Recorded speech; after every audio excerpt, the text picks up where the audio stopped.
الناس أمة واحدة فبعث الله النبيين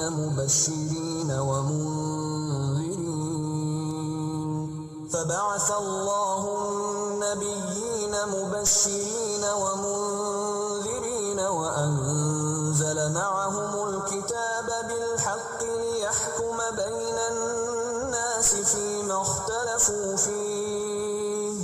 وما اختلف فيه إلا الذين أوتوه من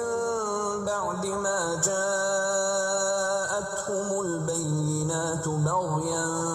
بينهم فهدى الله الذين آمنوا لما اختلفوا فيه من